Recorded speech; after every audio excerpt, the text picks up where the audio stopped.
called Desk 88, and this is the desk that he occupies on the floor of what, for many thousands of years, was referred to as the world's greatest deliberative body. I decided today to speak with all of you, including the senator, from our second floor lounge. Uh, Many of us haven't been able to get to the club very much lately, Senator, for reasons you understand. And of course, he's already cited our fraternal organization, the Union Club of Cleveland, which I'm sure many of us have visited. I certainly have. It's a lovely organization. So, if I may, I'll just take a second to set the tone that we're all involved in some sense in a big enterprise of democracy, especially this week. And that enterprise of democracy for the Union League Club of Chicago started in 1879. And at that time, people were very concerned about Reconstruction. And so this club organized, not in this room. This room didn't come around until about 1923 or 24, but it was on this very site. And to give all of us a refresher, I'm going to walk over so the senator can see this fantastic, we call this Patria here at the club. Bill Nissen is with us. Bill's a former president of the club. And there is our image of Patria. And we have our slogan, which I'll read out to you. I hope you can read some of it. Welcome to loyal hearts. We join ourselves to no party which does not carry the flag and step to the music of the Union. And that was the idea of the Union League as we were going through the vicissitudes of Reconstruction and all of the challenges that that presented. And so here's some of our art collection, which is a story in itself. But Senator, the other thing I'm sure your research has already revealed to you was that the amendment to our Constitution that transformed your body from the preserve of state legislators to an expression of popular sentiment actually began right here in the predecessor building. It wasn't this building, but it was in this club. And that's another story. But I believe that's the 21st Amendment. And that all started with a offhand conversation that took place in the Union League Club of Chicago. So we felt, and then finally our Navy bean soup was taken from here to the Senate, and the Senate recipe for Navy bean soup, which I first enjoyed as a kid at Georgetown. You know, you go down and have lunch with your senator and enjoy the Navy bean soup. It's still served here every, I don't know, maybe every Thursday. I can't keep up. So the club's always had a relationship with the upper house of our national legislature, and that's why it's so terrific to get a chance to chat with you about Desk 88 and the stories that revolve around that desk. So with that, let me just say very quickly to everybody, we're not in presentation mode today. We're in Zoom meeting mode. And that's terrific because when the senator finishes his remarks, I will ask all of you who have questions to identify yourself to me through the chat function. Then I will call on you to pose your question to the senator. And I hope we have a lot of give and take. And that'll give you a moment to unmute yourself. But until then, just because of background noise and everything, please let's all keep our mute buttons on.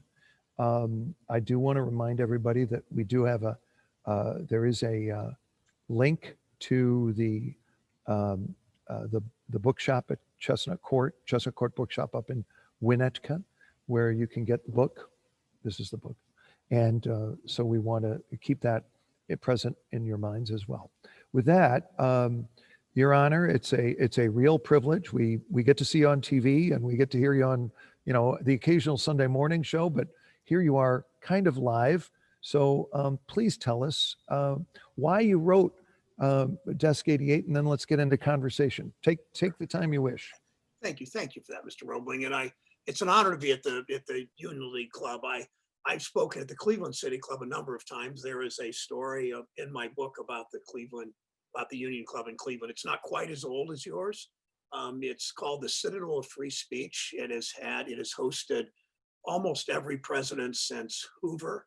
It was founded about 105 years ago. But the story I tell in the book, I write about eight senators, and one of them is Robert Kennedy. And Kennedy, after Kennedy was scheduled to speak at the Union Club of Cleveland, and the Union Club has one rule, that is anyone who speaks must stay on stage and answer questions, including President Bush, including President Obama, including President Clinton, all the presidents that were there. Well, Bobby Kennedy was scheduled to speak there the day after Dr. King was assassinated. And I think you'd all know the story.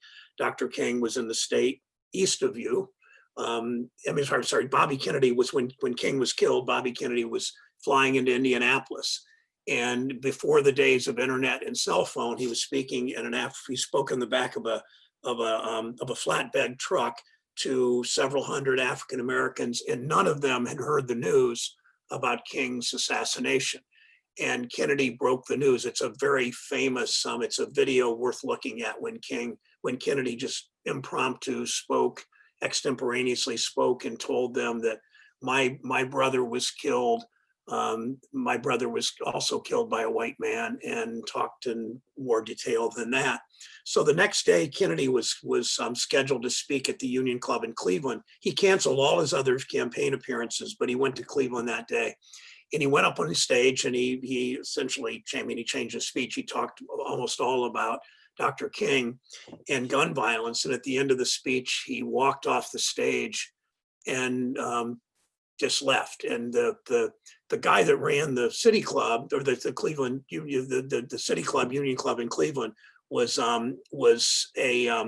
still around when I was a young man in politics. And he told me that Kennedy, he just couldn't summon up the courage to say to Bobby Kennedy, get back on stage and answer questions. So it's the only time we've not had questions that are there. So anyway, but the book was, I'll be very brief because I'd much rather do conversations, and Mr. Robling, I sure have questions.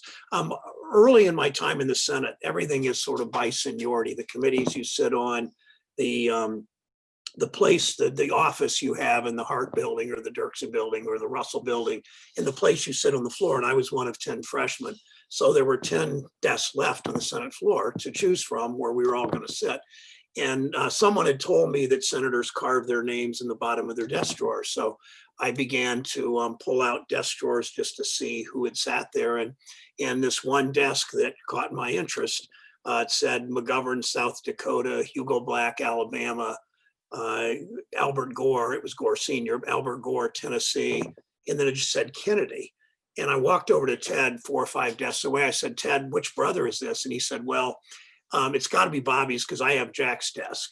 So I took that desk, and then my wife, who is a Pulitzer Prize winning writer, and we just talked, she sent away for a bunch of books about the Senate when I came in 2007, because she believes, as I do, that you do your job better if you have some historical knowledge of who was there before you and what they did. So I began to read literally dozens of books over time. And I just thought maybe I should write about this desk. And so I chose 8 senators who held the desk. Understand they were all white men. They all looked like me, more or less, because that's who was in the Senate in most of these years, as you know. And they all kind of had one thread running through them, and that is that they all sort of stood up for the little guy, if you will. And and that's why I wrote the progressive history, that they're all different. They're all uneven. Hugo Black is the first one. 5 years into this project, it took me 10 years to do this because my day job, but about 5 years into it, I thought I was pretty much done. I'd written pretty good bios, I thought, of these 8 senators. And then my wife did not want to read it until she had seen something really meaty and substantive. I mean, she was talking to me about it, and I've written 2 books before, but anyway, so she reads it, and she said, this was not a good week for my marriage. She said, you're only half done. And I thought I was done with the first draft. And she said, you've got to have, she said, any historian could write about these 8 senators. You've got to bring yourself into it, the relationship you had with their past, and I only knew one of them. George McGovern was the only one of the 8 I ever met, and I got to know fairly well in the last 10 years of his life. But I needed to put a lot more about. So I then wrote essays at the end of each chapter, not only about that member. For instance, and this is particularly maybe more of interest today because of the Georgia, what's happening in Georgia right now and will happen in the runoffs in January. My mother, I started the first essay in the book about Hugo Black, the Alabama senator, who had a pretty sordid past, frankly, but turned into a great civil libertarian, as many of you know. But I started that chapter, like Hugo Black, my mother was a child of the segregated South. My mom grew up in Mansfield, Georgia. My dad in Mansfield, Ohio. They met at the Mayflower Hotel in 1944 when my dad came back from the service overseas during the war. And my mom would have been so excited. I learned my politics and I learned about especially my passion for civil rights and justice from my mother, who grew up in this small town in Georgia.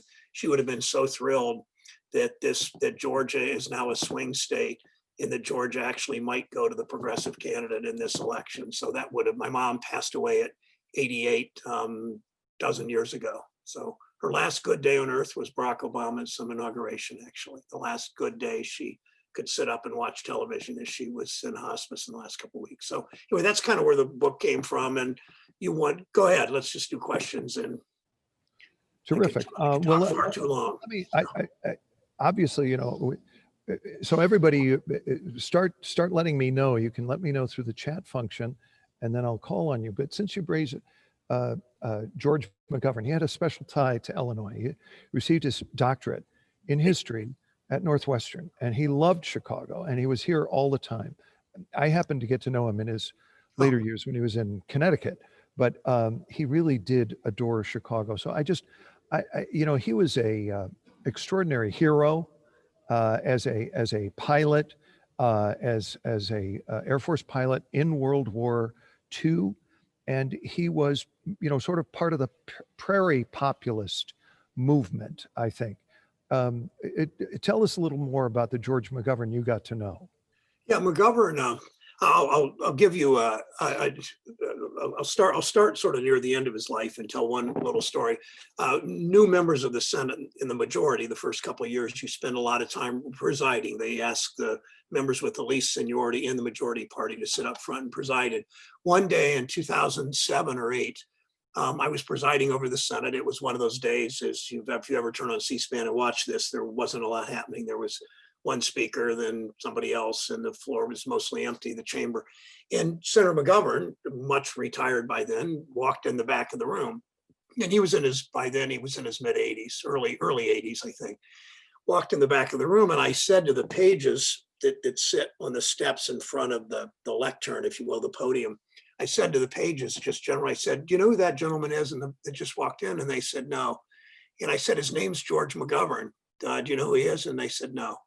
And it just, it's one of those things that as you grow older, you realize the Marcus Aurelius talked about, we all return to dust, except he said it way better than that in Meditations. But it's just a good reminder that the world moves on, and we try to be kind and do justice, love mercy, walk humbly with God. We try to live our lives that way, but we also will all be forgotten over time. And Senator McGovern had a really good sense of humor. He talked very slowly, and when he ran in South Dakota, when he first decided he was going to run for office, South Dakota had 0 Democrats in the state Senate and 2 Democrats in the state House out of, I don't remember the number, but out of 30 and 100 or something. And he said he slowed down his speech because he thought as a liberal Democrat that talking slowly might help him get votes in South Dakota. And he just built the Democratic Party. Then he ran for the House, and he won. And he ultimately lost, and he lost for president, of course, and he lost for the Senate. And he tells the story, he's talking to Walter Mondale one day. McGovern lost overwhelmingly in 1972. Mondale lost overwhelmingly 12 years later. And Mondale said to McGovern, he said, George, how long does it take to get over a loss like that? And McGovern said, I'll let you know. Because McGovern just, I don't think you ever get over a loss like that, Right. of those proportions. But McGovern was gutsy and he was smart and he was kind. He had personal tragedy, the death of his daughter, who had mental illness. Yeah. I think he always thought he didn't spend enough time with his family as an elected official, and that's not an unusual look back and wistfulness that a lot of elected officials have. But he's the one that really, I was a college student when McGovern ran for president. I got my involvement was much about that. He brought, Tip O'Neill told him there are 100 members of Congress that George McGovern's campaign brought into politics. So McGovern always, and the other thing McGovern was really, really proud of, he worked for President Kennedy after he lost his first Senate try after 2 House wins. And Kennedy sent him around the world on hunger issues. Later, he teamed up with Bob Dole, and they were very close in many ways and took great pride in McGovern-Dole that fed poor people in the poorest countries in the world. But McGovern loved to tell the story. I saw it in print, and he told it to me personally when he met Pope John the 23rd. John the 23rd said, George, Mr. McGovern, whatever he called him, when you meet your maker, you can tell him, yes, you did indeed feed the hungry. And that's a story that would stay with you your whole life, of course. Indeed. Senator, let's welcome Christine Walker. I think she's got some questions for you. Christine. Ms. Walker, go for it. I sure do.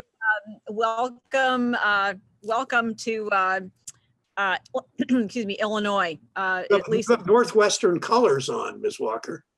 Well, I that's where I got my MPA. So, go Wildcats. At least I'm representing the Big Ten. So I will start out by saying I really miss Connie's column in Parade. I used to watch that, read that. I'll pass that on. Hopefully, as you can see, I'm using her computer because it says Connie Schultz next to my name. Thank you. So I have one serious question and 2 others. The first is, what will it take for regular order to get back to the U.S. Senate? The second question are really smaller than that. One is, what is the schedule for who fills the candy desk? And how is that determined? And then why is it that the Senate chooses a small white handheld gavel without a handle? Well, these are not questions I hear every day, Ms. Walker. So the gavel, I don't know that about the gavel. I know that Richard Nixon is alleged to have broken that gavel in pounding it. It's a piece of marble that's about like this. It's not what you would call a gavel from in the traditional sense, wood with a handle. It's just a piece of metal that you hold, or a piece of marble that you hold in one end and pound. And at least that's a rumor. I've never confirmed that. I never really explored that. I guess I should have. The candy desk, there is a Democratic candy desk and a Republican candy desk on the Senate floor, where a senator from California years ago decided, I think he must have represented a candy manufacturer and filled his desk up with candy, and members in the 1960s, and members, I think it was Senator Murphy, the actor, George Murphy, I think was the first one. And then the Democrats decided we should do the same. Nobody's filling it now during COVID, I would say that. Second, why I like to say to Jay Rockefeller that the candy was a lot better when he was in the Senate, because I think he's the one that reached into his pocket and filled the candy drawer. And you just walk by, and if you want candy, you just reach in the desk and get it. I guess the regular order was the serious question there. But let me say something about my wife too. My wife still writes, is still Miss Walker. She writes for Creators Syndicate, so you can go online once a week and get Creators Syndicate, her column there. It's not the Parade magazine kind of human interest column. It's a little more substantive and hard hitting than those Parade pieces, which were really good, I thought. And she just finished her first novel called The Daughters of Erie-Town, which came out this summer and was on the New York Times bestseller list. So she's a very good writer, but thank you. I'll pass that on. Regular order, I thought the Democrats were going to win the Senate this year. I thought there would be a stronger repudiation of President Trump than a relatively narrow victory. I mean, Joe Biden's going to win the popular vote by 5 million. And I assume he's going to win the Electoral College he's probably going to get almost to the identical number that Trump got to in 2016. So a relatively narrow electoral college victory. That's if Pennsylvania, Georgia, not North Carolina, Pennsylvania, Georgia, Nevada, and Arizona go to Biden, as it looks like they will, but they haven't called them yet. And I believed if we were in the majority, we would go to regular order. We would begin to move on legislation. And a lot of us, I would be chairman of the Banking Housing Committee, and a lot of us had very substantive things we wanted to see the Senate do and go through regular order doing it. I'm not sure what Senator McConnell's plans are. The Georgia special election, if the Democrats take both seats, it will be a 50-50 Senate, and Kamala Harris will be vice president. I mean, I'm making these assumptions about Biden that I'm virtually certain of, but they're not official, of course, that Harris would mean that the Democrats would be in the majority. And I would think there would be regular order and we'd actually work on substantive things. Most of McConnell's last 4 years have been about judges. As you know, 300 new, I believe it's two, I don't remember the number, it's a lot of new judges plus 3 Supreme Court nominees were confirmed. And so that's clearly the legacy that Mitch McConnell wanted for himself, was to remake the federal judiciary. I don't know what people in this call think. It doesn't really matter what your position on that is. I mean, it does to you, but it's not my place. But I'm pretty troubled by it, as you can guess. And the country will recover, because we always do. But there are things I'm concerned about, putting it mildly. Senator, next up, Bill Nissen, with whom we chatted for just a moment before we got started. Bill? You want to unmute yourself, Bill? Yes, I'm unmuted now. Thanks for coming, Senator. One thing I wanted to tell you that Chris didn't tell you about our club is it is the place where Senator Durbin convinced Senator Obama to run for president. Oh, So I like that one. There's a story about that, and actually I think it's been videotaped too, where Senator Durbin tells that story. But the federal building is right across the street where they both had their office, and Senator Durbin brought Senator Obama over to the club. They sat down and talked, and he told him he ought to run for president, and that's what happened. So that's another thing. I heard more indirectly from Durbin, not a contradiction that, but Durbin. I didn't ask Durbin this, but Durbin supposedly said to somebody who then said to me, which is rather indirect, but that Obama ran thinking he would lose for president, and then he'd go back and run for governor of Illinois, hoping eventually a path to the presidency. And I have no idea if that's true. And I haven't asked Durbin, and I haven't asked Obama. But anyway. Bill, if I may, if Bill will yield the floor for just a second. Yes, I will yield. The video is with yours truly. I was interviewing Durbin. Oh, okay, great. I think it is fair to say, it's fair to represent that Senator Durbin has disclosed that a significant portion of the conversation, Senator Brown, was, Barack, the longer you stay here, the more enemies you will make, because you will be confronted by votes and you'll have to go up or down. You've got so much momentum, so much elan, so much charisma and eloquence. Use it now to get the change in which people like you and I believe, you and I, Senator Durbin, believe. And that actually took place downstairs in a room which until recently we called the president's room. And that's another, when you come, Bill Nissen will give you your tour. But anyway, let's back to your question, Bill. Go ahead. Thank you for that. Sorry for the interruption. Go for it. But my question to you is, we have in the past had presidents who've been able to work with the opposition. And I'll give examples. Ronald Reagan worked very well with Tip O'Neill, and Bill Clinton worked very well with Newt Gingrich. They had their different views, but they had a personal relationship. And I guess my question is, assuming, which I think is very likely, that we will have a President Biden, and he is a former member of the Senate, what kind of relationships do you think he might have that might help work with the other side? I think that's a very much a good thing, and I'm hopeful. I think much of it depends on McConnell's view of exercising his power. And McConnell is about as good as it gets at exercising his power. I think it's often in malevolent ways. I don't think it's always in the best. I think it's usually not in the best interest of the country. That's my opinion. Some of you will for sure disagree. But Biden certainly knows how to work with the other side. Biden was seen as a pretty centrist, bipartisan senator.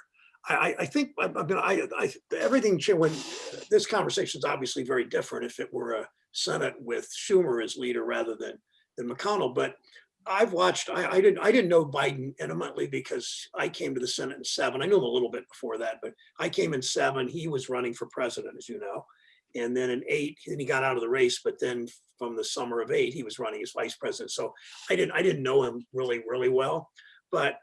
Biden was always a bit of an incrementalist. He was he was a moderate senator from a relative, a very small state. He was seen to be very bipartisan. And I think when he announced for president a year and a half ago, I think his intention was to bring the country back to normal after Trump. I think he saw the world bring it back to what it was pre-Trump. Then the coronavirus hit, and I think that Joe Biden has dramatically changed. He doesn't want to be. He's not thought of himself as I think he's thought of himself as a consequential president more than he would have. I think, particularly if there were a Democratic Senate, he would be thinking of. These are my words about him, not his words to me. But I think he'd think of himself as LBJ, to do big things the way, and I talk a lot about this in the book, the way that Johnson on civil rights and Medicare and Medicaid and voting rights and the Equal Opportunity Act and the Higher Ed Act and the Primary and Secondary Act and immigration reform that changed the way this country looked. All those things happened with Johnson. I think Biden has shifted the way he looks at the world. And so when I saw him in Cleveland, I had not seen Biden in person for months and months. And he came to Cleveland the day before the election. I was able, I think, to convince the campaign that we could win Ohio, and I was pretty dreadfully wrong, turns out. And I saw him. My wife and I are standing there, and we're in a sort of an outdoor inside room, but outside really. And we each had masks, and he had a double mask, and he is very, very careful, as you know. And I said to him, Joe, I think that you can be the best president in my lifetime. And he said, and he grabs my shoulders and he said, help me do that. And then my wife said to him, Joe, you have changed more. You have evolved and grown more than any candidate I've ever met in the course of a campaign. And I really think, and I couldn't hear, the room was noisy enough, and I'm not getting Biden, you couldn't see facial expression because of the mask. And I would love to have, I couldn't really read his reaction in his eyes, and it was too noisy and he didn't say much. But I think he really did. And I think that's to the good of the country. What that means with a Republican Senate where McConnell doesn't have a history of wanting to work across the aisle to move the country forward. Again, my interpretation of McConnell remains to be seen. I don't think any of us knows. I've talked to a number of my colleagues since the election. None of us really know what McConnell's going to be thinking or doing. But it really is up to him because Biden will try, Pelosi will try. I'm hopeful we go back on Monday. I'm hopeful that we will start a whole new round of negotiations for what we do for the coronavirus package. One more point I'll make. Back when we did the coronavirus package back in March, the unemployment insurance is $600 a week. My state, 800,000 people unemployed. Your state, slightly more than that. You're a slightly bigger state. That alone, the package, especially that part of the package, kept, one study said 12 million people out of poverty for April, May, June, July, and then it expired in August. And we are derelict in our duties if we don't reinstitute most of that, regardless of cost, if I could say it that way, because the cost is much greater for businesses that will go out of business, so they haven't yet, and workers that will be evicted, and schools that will open for in-person teaching so much later if we don't step up. Thank you, Senator. Thank you. Cosmin Lukachi, if you remove yourself from mute, and I think Cosmin has got a question for you, Senator. Senator, thank you so much for taking the time today during these very busy times for you. So I had a good conversation with a colleague of yours across the aisle, Senator Flake, a couple of years ago about how civility is disappearing, and he was talking about some of the issues that he had when he was courteous to Gabby Giffords. So my question to you is pretty straightforward. What would you advise somebody like me, a 35-year-old, who wants to help restore that civility? I mean, it seems that everybody wants to fight each other in sound bites and tweets and shock value lines. Okay, thank you, Mr. McCutcheon. And Jeff Flake absolutely tried. He was I wasn't really close to him, but pretty close to him. And I've had a number of conversations with him since he's left the Senate. And he's pretty distraught with what's happened to his party with the president and just what's happened to the country. I was talking to I'll give you sort of a pedestrian answer first, like sort of that there's a senator from across not far from you in Missouri named Roy Blunt, conservative Republican. He and I were secretaries of state of our states at the same time many years ago. He of Missouri, me of Ohio. And he said to somebody once, he said, Sherrod Brown and I have known each other for 30 years and we've only agreed 5 times. And then he kind of laughed and he said, but all 5 of them are federal law. And the point of that story is it's up to me and it's up to senators in both parties to find things that we agree across the aisle on. I work with my senator from Ohio. The other senator of Ohio is a very conservative Republican named Rob Portman from the other end of the state. And a guy about my age, I've known him a long time. And we disagree on all the big things, but we find a way to work together on Great Lakes issues, which of course matter to your state too. And we've done some good work on that. We've done some good work on opioids, on taxes, on trade, on other big things. We don't really work much together because we don't agree on much. I think the problem, Mr. Lukachi, the issue on a bigger scale is that the country is so divided now. It's not like the Senate's the only place where there's not much civility. There's more civility in the country and in the Senate in many ways than there is in politics writ large. I'm hopeful that a different president with a different tone will change that. I don't think that's automatic, and I don't blame Trump entirely for the rancor in the country. But I do think that, I mean, Trump has rejected every kind of American institution, as we're seeing right now in his behavior after the election, which was expected by all of us, in really an attack on democracy. So, but I also, and again, I don't know the political party of any of you on this call, but I was talking to a former Republican House member that said to me, he left voluntarily. He left because he's left his party in addition to the Congress. And he said to me, President Trump wasn't the outlier. He was the accelerant in my party, in the Republican Party, that it's a party that had played the race. I mean, look at the way they talked about Obama before Trump, and the way they almost spit out his name, in the way they did the birther stuff, and the mentioning Obama's middle name with derision, Barack Hussein Obama. I mean, so the incivility is not unique to people in politics, but we've got to do better. I mean, this country is just so divided in this election. The fact it wasn't a repudiation of the president who were the president of a country where 4% of the population have had 21% of the deaths from coronavirus in the world. The fact that there wasn't a repudiation of the president that failed so miserably on dealing with the coronavirus tells you how evenly divided the country is. And we've got a lot of work to do. I think you start with, it's a lot about listening, and none of us listens as well as we should. And we all constructed a bit of a bubble around ourselves because we want like-minded people thinking around us. And we've got to break through that individually and as a country. I'm hopeful that McConnell will want to work with us and we can get some things done. We did that back in March in the coronavirus package. It was unanimous. We've not done it since. Senator, our next question illustrates our global footprint.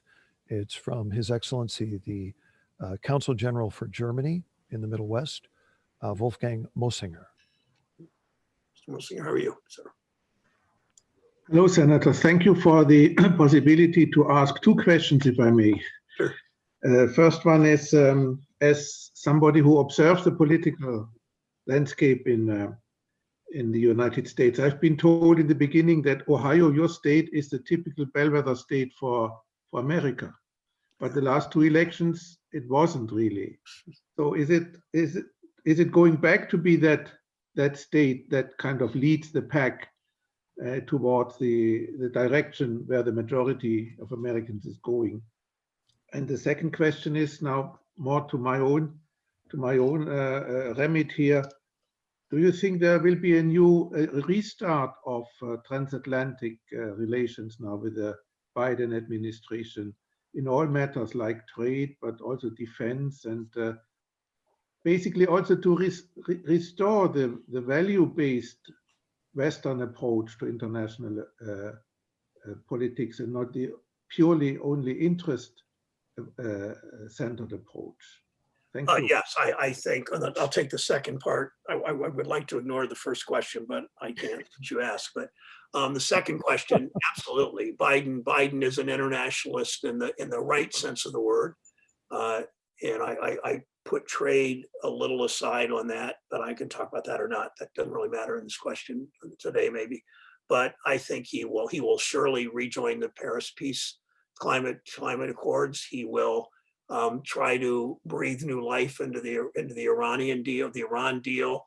It may be too far out of, maybe too much unspooled to be able to do that. He will play big with the World Health Organization.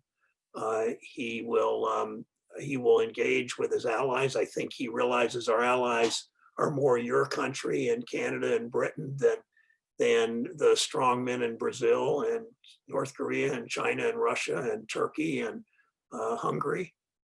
So that's all good news for the world and democracy. And it's not an end all and be all and a solve all for sure. But he will go the right direction in virtually every way there, I think. Ohio being a bellwether, I'm not going to come to Chicago and say we're not. But I'm troubled by the last two elections where my state has been, I mean, both times the Democrat won the popular vote, and both times Ohio went about 8 points the other way. So we were about 10 points off 10 or 11 points off the national average. The reason for that is even though no Republicans ever won the election without Ohio ever. Twice a Republican lost the election and won the state, the reverse of that. Kennedy in 1960 and 1944, the Republican vice presidential candidate was governor of Ohio. So that probably was the reason against Roosevelt. But Ohio doesn't have, I mean, you compare us with Georgia, and because my father's in Ohio, my mom was a Georgian, it has special interest maybe to me and my brothers and to my children. But Georgia, Georgia has, I remember saying to our candidate 6 years ago, I did a fundraiser for a woman named Michelle Nunn. She was the son of Sam Nunn, the senator, the daughter of Sam Nunn, and she was running for the Senate in 2014. And I did an event for her in Cleveland. And when she was walking out, I said, 6 years from now, your state's going to be more Democratic than mine. And I wish it weren't so, but it clearly is. Georgia's now, and it's all about demographics. I mean, my state is about 85% white, is still 85% white. It hasn't changed much in the last few years. And my state doesn't get a lot of immigration. And my state has a slight out-migration of young people. And Georgia is now a winnable state for a Democrat. We'll see how winnable in the special elections because of a pretty rapidly increasing Latino population, a Black population of I think approaching 25, I think about 25%. And a lot of young people want to move to Atlanta. A whole lot of young people want to move to Atlanta from all over the country. And that makes a big difference. And so young voters and people of color are increasingly Democrats, and older white, especially male voters, are more Republican. Those are young people who have not experienced the wonder that is Cleveland Well, they haven't. or especially Fagans. You know, we've got to, if we can adjourn this meeting the next time we're all in Cleveland and meet at Fagans. Okay, now, and by the way, Your Excellency, thank you very much for joining. Does your jurisdiction include Ohio? Oh, yes, very much so. That's why I was asking. And Very good. I have made it yet to Cleveland because of the Corona pandemic, but I've been to Cincinnati already. Thank Well, you. we want to be sure that Germany and Ohio are connected here. So, Senator, Thank we you. know you'll make time for His Excellency on his next. My great-grandmother came, my great-grandparents came from Germany. So There you named go. Meister. Good Now, German let's- name, Meister, M-E-I-S-T-E-R. There you go. They probably were the head of something.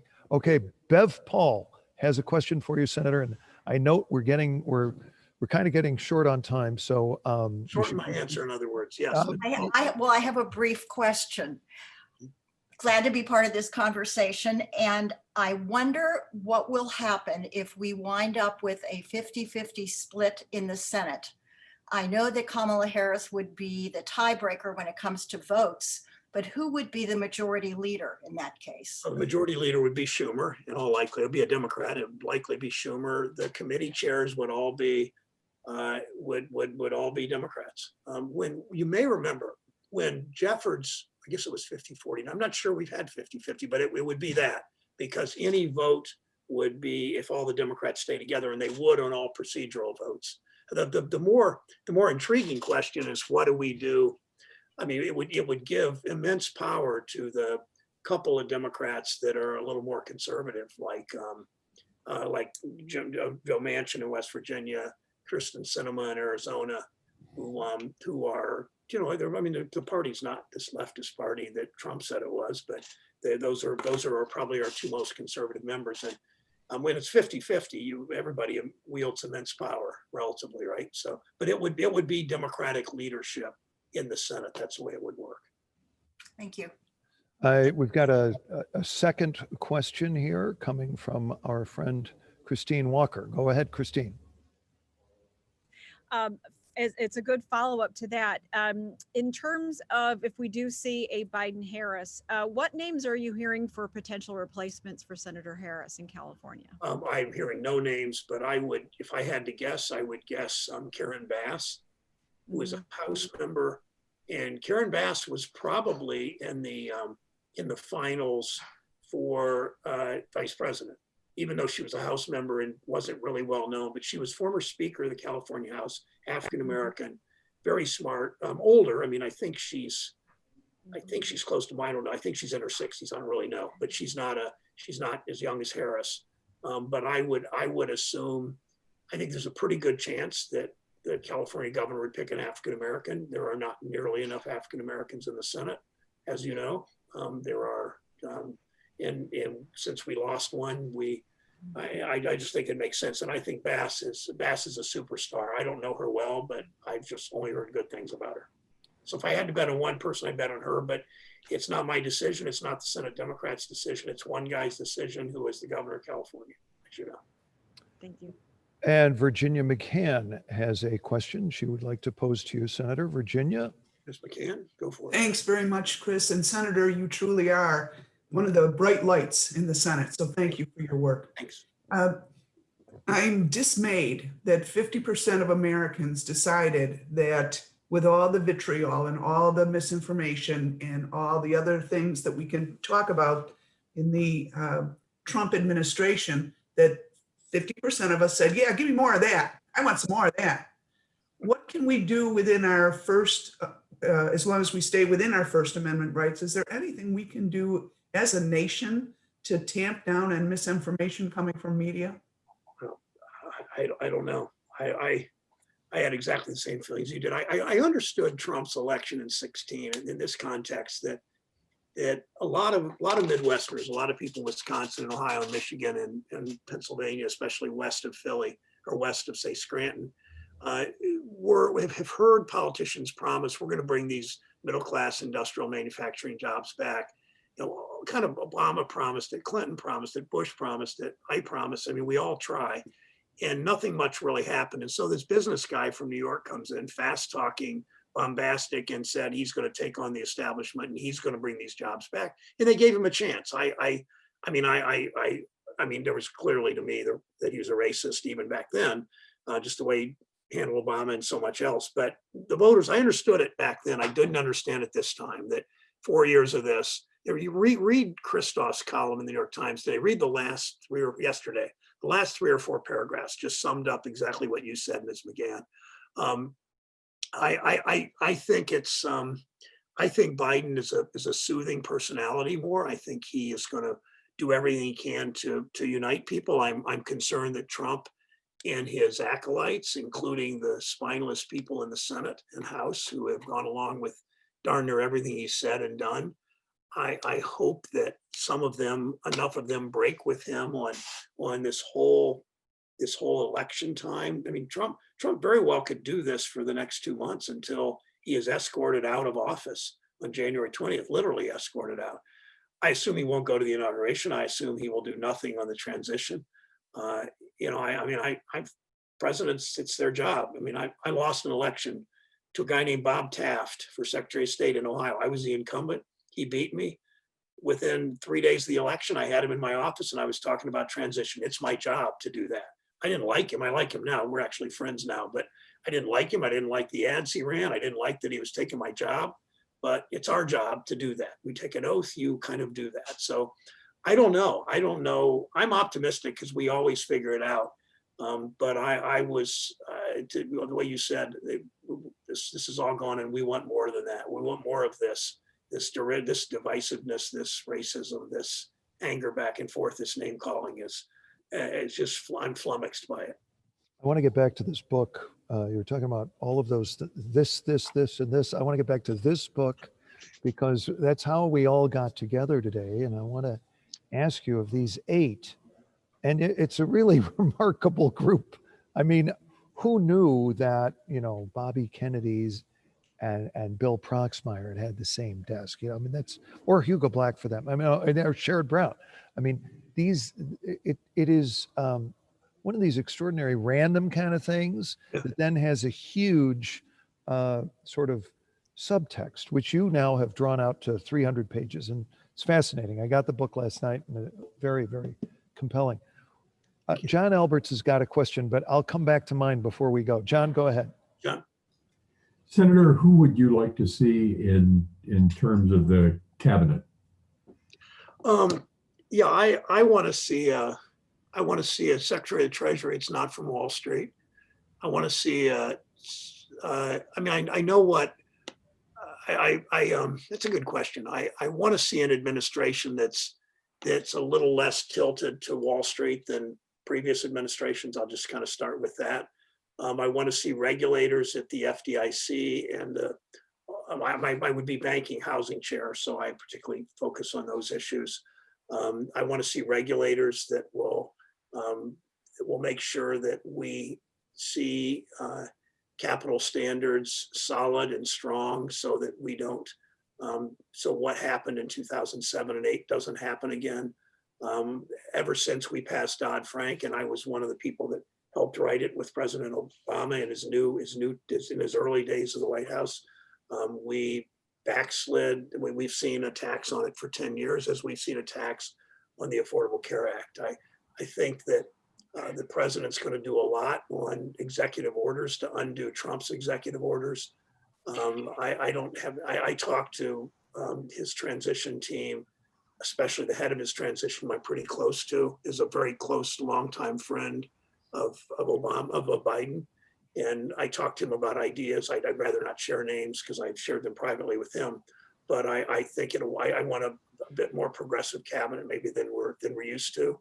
I think that I don't have any idea how successful Biden's legislative packages will be that his cabinet helps write and weigh in on, just because I don't know what McConnell's going to be doing. If there's going to be more cooperation with Biden, You remember McConnell said during Obama's second year, my number one goal in the Senate is to stop Obama from getting reelected. And McConnell doesn't seem to have changed much since, but we'll see.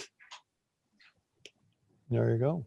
And All right. Mr. Nissen asked, I think it was Mr. Nissen said earlier, about Clinton working with Gingrich, Yes. which was actually true, but it sure wasn't true in the first couple of years. I mean, they were bitter Right. enemies. And you know, the Democrats, and I think when it changed, well, if you remember, Clinton ran against Gingrich in '96 more than he ran against Bob Dole, the nominee. I mean, it was all about Gingrich being the heinous creature that he mostly has proven to be. And McConnell, if not careful, will fall into that same category. He'll be the one that the country focuses its wrath on if he's unwilling to work with the cabinet. So, Sir Robertson, your question, I don't know if McConnell will even move on nominees. Biden might have to put acting directors in, because McConnell, I can't imagine McConnell would approve a consumer bureau, so a Consumer Financial Protection Bureau director, because they hate that agency. So I don't know. It's too early to know. I'm not a member, but I'm from the other side of the aisle, and I can tell you it's not going to be pretty. But so let's get back to this book here for a quick second. The 2 or 3 minutes that remain, of these 8, to you, who's the greatest inspiration? The greatest inspiration is probably McGovern, because of how, but I don't know how to answer it. The 2 that traveled the furthest from where they started and became great were Al Gore Sr. and Hugo Black. Hugo Black started in the KKK, then became a great civil libertarian on the court and was burned in effigy at his law school because of what he did on civil rights. Al Gore Sr. was willing to, first he was uneven on civil rights, then the last term, he knew that if he took these positions, he could lose.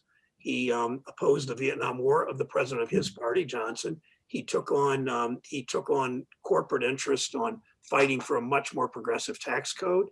And then he took on Nixon on 2 Supreme Court nominees, knowing it could defeat him, and it did. So those are the 2 I kind of admire the most, because they grew they were willing to grow and change. And we all do, and we're all uneven. The most interesting as a character was Glenn Taylor, whom none of you have ever heard of, I'd be pretty certain, nor had I. The singing cowboy from Kuski, Idaho. And Taylor ran for office 7 times and won once. He was Henry Wallace's running mate. And there's some just interesting stories about when he campaigned in segregated Alabama, and he was arrested by Bull Connor in 1948, if you remember that name, from the 60s. Wow. And he spent the night in the Birmingham jail. And I reached Glenn Taylor's son. His name is Sherrod. Dora, his wife's name, spelled backwards, like the baseball player, A-R-O-D. And Sherrod, I reached as a retired dentist in his mid-70s, and he told me that Glenn Taylor, that his dad was in the Birmingham jail when Martin Luther King was still in high school. And you know the story of the letter from the Birmingham jail. So that was the most fun research, because it's so hard to find. And he was a gutsy, smart guy that took on a lot of things and lost his seat because of it. Senator Sherrod Brown, you've taken on a lot of great things, and including this book, Desk 88. Ladies and gentlemen, here is your homework. Okay, get out your pencil. The bookstall in Winnetka. Right, it's in the chat. Dial 847-446-8880. Tell them Senator Brown of Ohio has told you to call, and that they've got a book for you, and you want to give them your credit card. And we, Senator Brown, want to give you the gold card for visiting over here on your next trip to our fair city, our beloved Great Lakes megalopolis cohort, which is Cleveland. And we want you to come by the clubhouse and hang out and enjoy the art collection. I would look forward to that. Thank you. And I conflated Cleveland's Union Club and City Club in my beginning remarks, and I apologize for that. The Union Club's been around even longer than the City Club, so I apologize. But the similarities, when I first went into each, they looked the same. They were old and beautiful, and lots of wood paneling and artwork, and I kind of blew it there. But sorry about that. Happens all the time, and it draws you closer to us for the event. And thank you so much, Senator. Thanks all from the Union League Club. Thank you, I'd Kathy. like to add one more point. There was somebody had asked about signing. So we could have the senators sign book plates and then include them in the sale of the books. I'd be glad to do that, sir. Yeah, and so that's what we intend to do. And again, thank you to all the members of the Union League Club for sticking out the COVID pandemic and still supporting the Union League Club of Chicago. And thank you, Senator Brown, for joining us. Take This was care. fun. Thank you. Good questions. Thank you. So Even the long. candy drawer, Christine. Have a lovely afternoon over there.